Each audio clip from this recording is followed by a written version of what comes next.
अमीर गरीब का 15 अगस्त। क्या मैं यहाँ बैठ सकती हूँ? नहीं, तुम यहाँ नहीं बैठ सकती। प्लीज मुझे यहाँ बैठने दो। नहीं, मम्मी ने मना किया है अपने साथ काली और गरीब लोगों को बैठाने के लिए, वरना मैं भी तुम्हारे जैसा हो जाऊंगा। अपने क्लास स्टूडेंट के बात सुनकर बेचारी मीनू क्लास के सबसे लास्ट बेंच पर बैठ जाती है। थोड़ी देर में क्लास टीचर प्रतिभा आ जाती है और सभी बच्चों को ब्लैक बोर्ड पर पढ़ाने लगती है। तभी प्रतिभा मैडम ब्लैक बोर्ड से लिखे हुए वर्ड्स को मिटाने लगती है। रुक जाइए मैम, मैंने अभी पूरा नहीं लिखा है। क्यों नहीं लिखा है अभी तक? तुम्हारे क्लास के सभी बच्चों ने लिख लिया है और एक तुम हो जो कछुओं की चाल चल रही हो। मैम, किसी ने भी अपने साथ मुझे नहीं बैठाया, इसीलिए मुझे यहाँ आकर बैठना पड़ा और यहाँ से ब्लैक बोर्ड ठीक से दिखाई नहीं देता। तो तुम क्या चाहती हो? इन सभी गोरे सुंदर और अमीर बच्चों के साथ तुझे आगे बैठाऊं? तुझ जैसी काली और गरीब को इस क्लास में बैठने दे रही हूँ, वही बहुत है। ना जाने कहाँ कहाँ से आ जाते हैं। मुझे तो तेरी शक्ल देख के घिन आने लगती है। टीचर के बात सुन क्लास के सारे बच्चे मीनू पर हंसने लगते हैं। इसके चलते बेचारी मीनू बैठकर रोने लगती है। अपने काले रंग और गरीब परिवार से होने की वजह से मीनू से कोई भी क्लास में बातें नहीं करता था। यहाँ तक कि उसके टीचर भी उसका मजाक उड़ाती थी। ऐसे ही समय गुजर रहा था और एक दिन बच्चों, जैसे कि आप सब जानते हैं कि कुछ दिनों में 15 अगस्त आने वाला है, इसलिए हमारे स्कूल में एनुअल फंक्शन होने जा रहा है। आप में से जो भी बच्चे उस फंक्शन में पार्टिसिपेट करना चाहते हैं तो अपनी क्लास टीचर को अपना नाम बता दे। 15 अगस्त के एनुअल फंक्शन पर पार्टिसिपेट करने के लिए क्लास के सारे बच्चे प्रतिभा के पास अपने अपने नाम लिखाने लगते हैं, जिसमें एक मीनू भी होती है। तुझे कौन डांस करते हुए स्टेज पर देखना चाहता होगा? लगता है तुझे अपना बेइज्जती कराने का बड़ा शौक है। अगर सभी लोग मुझे देखकर हंसेंगे तो कोई बात नहीं, मैं 15 अगस्त के इस एनुअल फंक्शन पर पार्टिसिपेट जरूर करूंगी।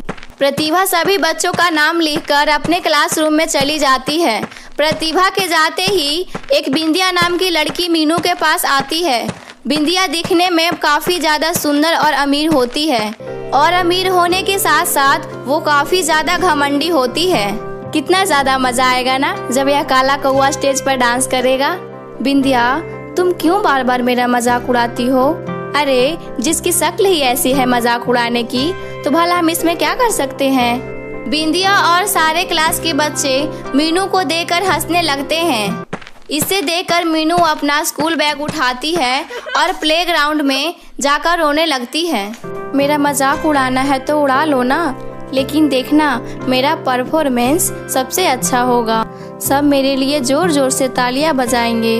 मीनू एनुअल फंक्शन के लिए अपना नाम तो सभी बच्चों के साथ लिखा लेती है, लेकिन सिर्फ मीनू रंग और उसके गरीबी की वजह से उसे परफॉर्मेंस में सबसे पीछे खड़ा कर दिया जाता है और वही बिंदिया की खूबसूरती और अमीरों के लिए परफॉर्मेंस के सेंटर में खड़ा कर दिया जाता है। लेकिन उसके बावजूद भी मीनू खूब जी जान लगाकर डांस करती है। देखो देखो काली लंगूरिया कैसे नाच रही है। कान खोलकर सुन ले, अगर तेरे वजह से मेरे परफॉर्मेंस खराब हुआ ना तो तेरी ये काली शक्ल भी देखने लायक नहीं बचेगी, समझी? बिंदिया और उसके अमीर दोस्त मीनू को खड़ी खोटी सुनाकर चले जाते हैं। मीनू रोते हुए अपने घर आती है और सारी बात अपनी माँ को बताती है। मुझे बहुत डर लग रहा है माँ। नहीं मीनू बेटा, हम भले ही गरीब हैं लेकिन कमजोर नहीं। 15 अगस्त तो हम सबके लिए ही है, इसलिए तुम किसी से नहीं डरोगी और अच्छे से अपनी परफॉर्मेंस होगी, समझी? अपनी माँ ममता की बात सुनकर मीनू के अंदर आत्मविश्वास की एक नई किरण उगती है और अन्य दिनों से मीनू सभी अमीर और घमंडी बच्चों के बातें इग्नोर करते हुए अपने डांस पर फोकस करती है। वही 15 अगस्त को सिर्फ कुछ दिन रह जाते हैं, जिसके चलते स्कूल के सभी बच्चे 15 अगस्त के लिए अपने क्लासरूम को डेकोरेट कर रहे होते हैं। क्या मैं भी तुम लोगों की मदद कर सकती हूँ? मुझे डेकोरेट करना बहुत पसंद है। तुम हमारी मदद नहीं कर सकती। हम नहीं चाहते कि तुम यहाँ भी किसी भी सामान को हाथ लगाओ। लेकिन एक काम हम तुम्हें दे ही सकते हैं। हाँ, ग्राउंड काफी गंदा हो गया है, जाकर पूरे ग्राउंड का अच्छे से सफाई कर दो। उसके बाद क्लास की भी अच्छे से सफाई कर देना। वैसे भी यह सब काम तुम जैसी काली और गरीब लोगों के लिए ही बने हैं। अपने टीचर के बात सुन मीनू को बहुत दुख होता है, लेकिन 15 अगस्त के लिए मीनू स्कूल की पूरी ग्राउंड की साफ सफाई करती है, साथ ही अपनी क्लास के भी अच्छे से सफाई करती है, जिससे देख क्लास के अमीर बच्चे मीनू की मजाक उड़ाने से नहीं छोड़ते। देखो देखो गाइस, हमारे क्लास की नौकरानी कैसे साफ सफाई कर रही है। वैसे मीनू, तुमसे एक रिक्वेस्ट है, तुम्हें पढ़ाई वढ़ाई छोड़ के ना इन्हीं सब कामों को करना शुरू कर दो। तुम चाहो तो मैं तुम्हें अपने घर में नौकरी पर रख सकती हूँ। नहीं बिंदिया, इसकी कोई जरूरत नहीं है। यह सब मैं तो अपने देश के आजाद होने की खुशी में कर रही हूँ, ताकि जब हमारी एनुअल फंक्शन में बाहर से लोग आए और उन्हें हम पर गर्व हो। कम से कम मैं गंदगी तो कम कर रही हूँ ना कि तुम्हारी तरह गंदगी फैला रही हूँ। मीनू का ऐसा आवाज सुनकर सभी का मुंह बंद हो जाता है और सभी वहाँ से चले जाते हैं, जिसके बल मीनू अपना सारा काम खत्म करके वापस अपने डांस प्रैक्टिस में लग जाती है। और 15 अगस्त में एनुअल फंक्शन के लिए सिर्फ 2 ही दिन रह गए थे। कल बड़ा एटीट्यूड दिखा रही थी अपना डांस का, अब बताती हूँ इसे। मीनू डांस रूम में अकेले डांस की प्रैक्टिस कर रही होती है। वही बिंदिया डांस रूम के गेट के बाहर चुपके से कुछ कंचे डांस रूम में फेंक देती है, जिस पर जैसे ही मीनू का पैर पड़ता है तो उसका पैर फिसल जाता है और वह एकदम नीचे गिर जाती है। आह, मेरा हाथ! अरे बिंदिया, तुम तो गिर गई। तुम तो डांस की प्रैक्टिस करते हुए गिर गई, तो स्टेज पे परफॉर्मेंस क्या करोगी? अभी भी टाइम है, परफॉर्मेंस से अपना नाम कटवा लो, वरना तो अभी मैं ही हंस रही हूँ, उस वक्त तो पूरा स्कूल हंसेगा। यह कहते हुए बिंदिया जोर जोर से हंसने लगती है और वहाँ से चली जाती है। लेकिन मीनू अब हार मानने वाले में से नहीं थी। अपनी माँ की बातों को याद करते हुए मीनू सबकी बातों को अनसुना कर देती है और अपनी डांस प्रैक्टिस पर ध्यान देती है। ऐसे ही दिन गुजर जाते हैं और आज 15 अगस्त का एनुअल फंक्शन होता है। सभी बच्चे एक बार फाइनल प्रैक्टिस कर रहे होते हैं, तभी अचानक प्रैक्टिस करते हुए बिंदिया का पैर ट्रिक हो जाता है, जिससे उसके पैर में मोच आ जाती है। आह, मेरा पैर! बिंदिया, तुम ठीक तो हो ना? चलो तुम्हें मैं डॉक्टर के पास ले चलती हूँ। टीचर, लगता है मेरे पैर में बहुत गहरी मोच आ गई है, मैं बिल्कुल भी डांस नहीं कर सकती। बिंदिया, तुम ये क्या कह रही हो? थोड़ी देर में हमारी परफॉर्मेंस होने वाली है। हमारी परफॉर्मेंस देखने के लिए स्पेशल चीफ मिनिस्टर आए हैं। अगर सेंटर में तुम ही नहीं रहोगी तो हमारा परफॉर्मेंस कंप्लीट कैसे होगा? बिंदिया के पैर में मोच आने की वजह से प्रतिभा काफी ज्यादा परेशान होती है कि तभी मीनू, मैम, अगर आप कहें तो मैं यह परफॉर्मेंस कर सकती हूँ। मुझे बिंदिया की सारी स्टेप याद है। मैं यहाँ टेंशन में हूँ और तू है कि मेरा दिमाग खराब करने में लगी हुई है। मैं पागल हूँ क्या? तुझ जैसी सेंटर में खड़ा करके अपना पूरा परफॉर्मेंस बेकार करूँगी? प्रतिभा चाह कर भी अपना परफॉर्मेंस कैंसिल नहीं कर पाती। थोड़ी ही देर में स्टेज पर सारे बच्चे परफॉर्मेंस करने के लिए आ जाते हैं। सभी बच्चे डांस कर रहे होते हैं कि तभी अचानक हाथ में तिरंगा लिए मीनू बैक सिल्प मारते हुए स्टेज पर आती है। ये मीनू ये सब क्या कर रही है? अपनी एंट्री के बाद मीनू सभी बच्चों के साथ मिलकर काफी अच्छा परफॉर्मेंस देती है। जैसे ही परफॉर्मेंस खत्म होता है कि चीफ मिनिस्टर खड़े होकर उन सभी के लिए ताली बजाते हैं। अब सारा स्कूल तालियां की गड़गड़ाहट से गूंज रहा था। बेटा, आप तो बहुत अच्छा डांस करती हो। अच्छा हुआ टीचर, आपने सेंटर में इस बच्चे को खड़ा किया। इसने सभी बच्चों में से सबसे अच्छा परफॉर्मेंस किया है। बेटा, आप कब से डांस कर रही हो? कुछ दिन पहले से। एक्चुअली सेंटर में मैं नहीं बल्कि बिंदिया नाम की एक लड़की थी। उसके पैर में मोच आने की वजह से मैंने उसका परफॉर्मेंस किया, वरना मैं तो सबसे पीछे खड़ी होकर डांस करती थी। हाँ, लेकिन क्यों बेटा? आप तो इतना अच्छा डांस करती हो। क्योंकि सर, यह बहुत ज्यादा गरीब और इसका काला रंग तो आप देख ही रहे हैं। अगर ऐसे बच्चे आगे खड़ा होकर डांस करेंगे तो डांस तो खराब ही होगा ना। क्या कहा आपने? एक टीचर होकर आप ऐसी बातें कर रही हैं? अगर टीचर ऐसी सोच रखता है तो स्टूडेंट कैसे सोचते होंगे। आप जैसे टीचर को तो स्कूल में पढ़ाने का कोई अधिकार नहीं है। आप अभी के अभी यहाँ से दफा हो जाइए। ऐसा मत कहिए, हमारी मैम बहुत अच्छी है, गलती मेरी है। अगर मैं खूबसूरत और अमीर होती तो मैम जैसे बाकी बच्चों को प्यार करती हैं वैसे ही मुझे भी करती। देखा आपने, यह होती है अच्छी सीख। आपसे अच्छी तो यह बच्ची है जो इतनी सी उम्र में इतनी समझदारी की बातें कर रही है। मीनू और चीफ मिनिस्टर की बातें सुन प्रतिभा सबके सामने मीनू से माफी मांगती है। मीनू, मुझे माफ कर दो, तुम्हारे टीचर होकर तुम्हें मैं समझ नहीं पाई। तुम स्टूडेंट होकर मुझे समझा दिया। जो बच्चे मीनू का मजाक उड़ाते थे वह सभी मीनू से माफी मांगते हैं और इसी के साथ मीनू को चीफ मिनिस्टर से बेस्ट डांसर की ट्रॉफी भी मिलती है। साथ ही बिंदिया भी मीनू से दोस्ती कर लेती है। इसके बाद अब सारे अमीर और गरीब बच्चे मिलकर हर साल 15 अगस्त को एक साथ परफॉर्मेंस करते हैं। जादुई फ्रॉक और सैंडल की खेती। मायापुरी गांव में चंदा नाम की एक लड़की अपने माता पिता के साथ रहती थी। चंदा बहुत ही चंचल और खुशमिजाज स्वभाव की लड़की थी। वह अपनी माँ नीलम और पिता चंदन से बहुत प्यार करती थी। उनका परिवार बहुत ही खुशहाल था, लेकिन ना जाने उनकी खुशियों को किसकी नजर लग जाती है। एक दिन वो लोग शादी अटेंड करके घर आ रहे थे कि तभी उनके कार का एक्सीडेंट हो जाता है और उस एक्सीडेंट में चंदा और उसके पिता चंदन तो बच जाते हैं, लेकिन उसकी माँ नीलम को बहुत चोटें आती हैं। हॉस्पिटल पहुँचने के बाद पता चलता है कि उसकी माँ अब इस दुनिया में नहीं रही। माँ उठो ना माँ, ये आपको क्या हो गया माँ? आप कुछ बोलते क्यों नहीं? पापा माँ को बोलिए ना मुझसे बात करें। पापा, माँ कुछ बोल क्यों नहीं रही है?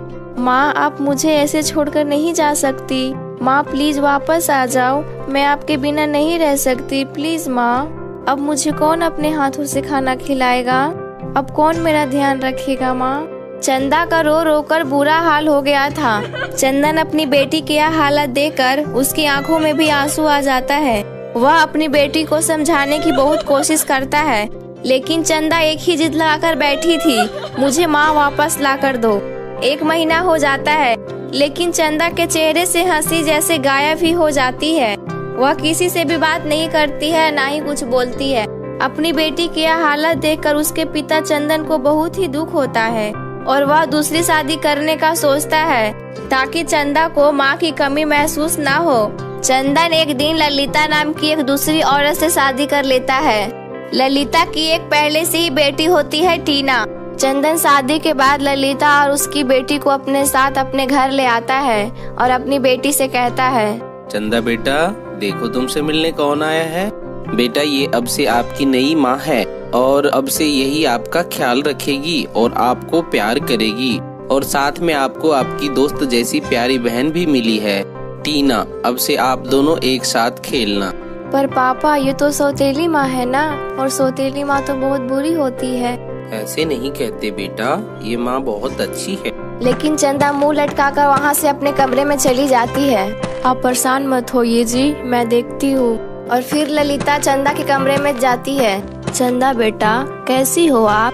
कैसी भी हूँ, आपसे मतलब मुझसे बात करने की कोई जरूरत नहीं है, ना ही मुझ पे अत्याचार करने की जरूरत है।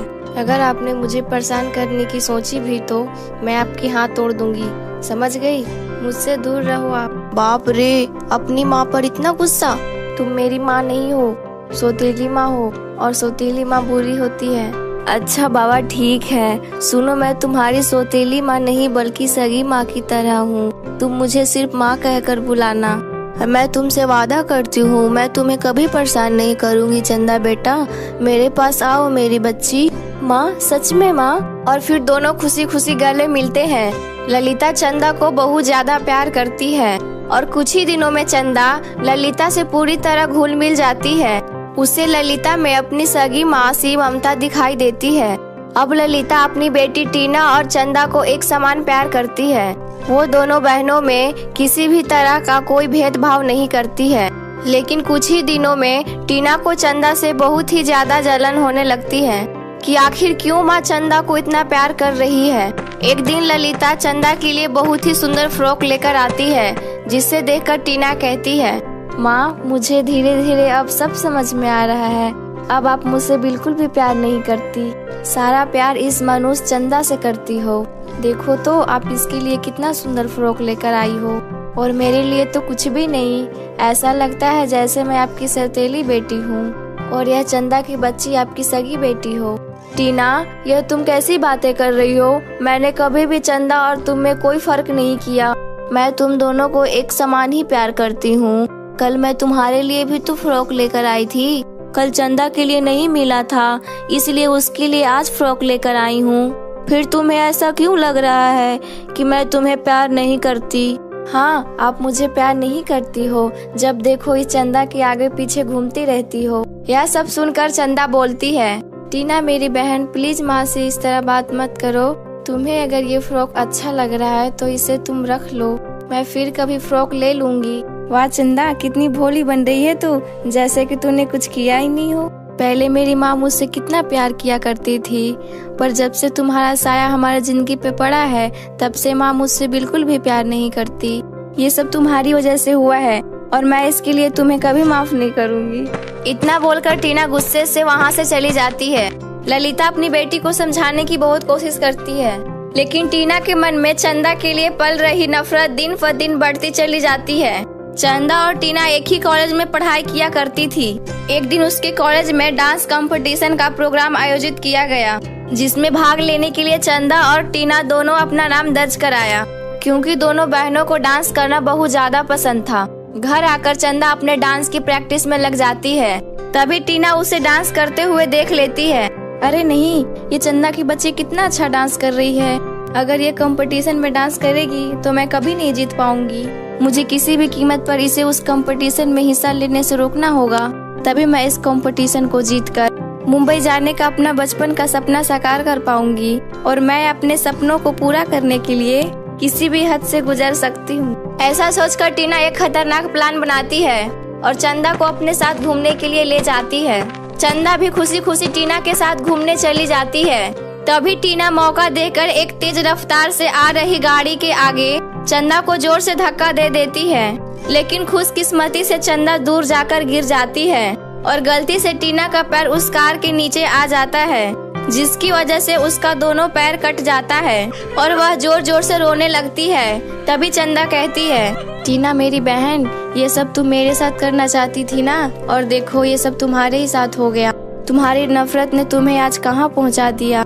मैं तो कभी तुम्हें सौतेली नहीं समझी, लेकिन तुम मुझे धोखे से घूमने का बोलकर यह मेरे साथ क्या करने जा रही थी। इसके बारे में अगर माँ को पता चला तो उन्हें कितना दुख होगा।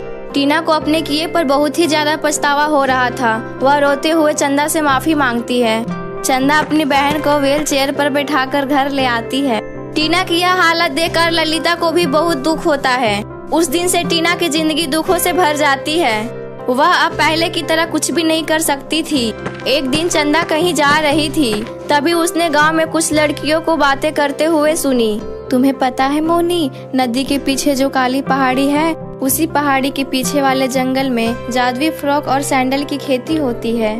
और माँ ये भी बता रही थी कि उस फ्रॉक को पहनने के बाद बदसूरत लड़की भी खूबसूरत लड़की में बदल जाती है, और सैंडल पहनने से जो लंगड़ा भी होता है वो चलने लगता है, और वह जादुई फ्रॉक और सैंडल की मदद से हम कुछ भी कर सकते हैं। अच्छा, फिर तो हमें उस जादुई फ्रॉक की खेती में जाकर खूब सारे फ्रॉक और सैंडल लेकर आना चाहिए, और उससे तो हम बहुत ज्यादा अमीर हो जाएंगे। अरे नहीं मोहिनी, यह सब बस कहने की बात है। आज तक उस जंगल में कोई भी नहीं पहुंच पाया है, और जो गया भी है वो अब तक वापस नहीं लौटा। वह जंगल बहुत ही ज्यादा खतरनाक है। वहाँ बहुत सारी खतरनाक चुड़ैलें रहती हैं। मैं तो कभी वहाँ नहीं जाऊँ। दूर खड़ी चंदा गौर से उनकी बातें सुन रही थी, और वह उस जंगल में जाने का सोच लेती है। अगर ये लड़कियाँ सच कह रही है तो मैं वहाँ जरूर जाऊंगी। मैं वहाँ से अपनी बहन के लिए फ्रॉक और सैंडल लेकर जरूर आऊंगी। टीना ने जो भी गलती की है, मैं नहीं चाहती कि उसे इतनी बड़ी सजा चुकानी पड़े। अगर वहाँ जाने से मेरी बहन ठीक हो सकती है तो मैं ये खतरा उठाने के लिए पूरी तरह से तैयार हूँ। मुझे वहाँ अकेले ही जाना होगा। यह सोचकर चंदा उस काली पहाड़ी के जंगल में चली जाती है। चलते चलते वह बहुत आगे निकल जाती है। तभी उसके सामने एक राक्षस आ जाता है। ए लड़की, तू मेरे इस खतरनाक जंगल में क्या करने आई हो?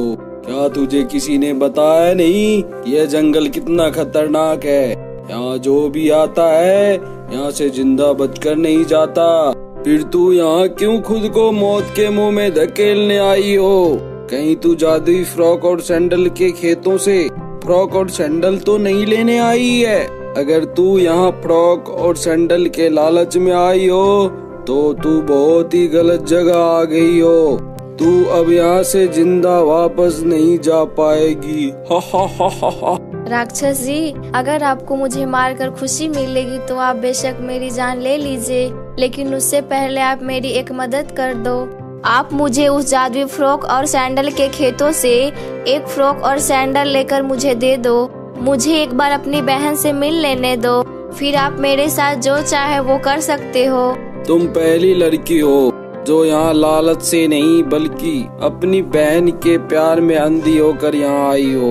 मैं तुमसे बहुत ही ज्यादा खुश हूँ। तुम बहुत ही नेक लड़की हो।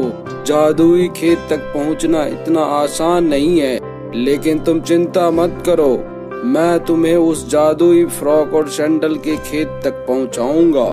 आओ मेरे साथ। चंदा खुशी खुशी राक्षस के साथ जादुई फ्रॉक और सैंडल की खेतों की तरफ जाने लगती है। उसे वहाँ रास्ते में जो भी कठिनाइयाँ आती है वह सब राक्षस रोक लेता है और चंदा आराम से जादुई फ्रॉक और सैंडल के खेतों तक पहुँच जाती है। चंदा उस जादुई खेत में से एक फ्रॉक और एक सैंडल लेकर अपने घर वापस आ जाती है और घर आने के बाद चंदा अपनी माँ को जादुई खेत के जादुई फ्रॉक और सैंडल के बारे में बताती है।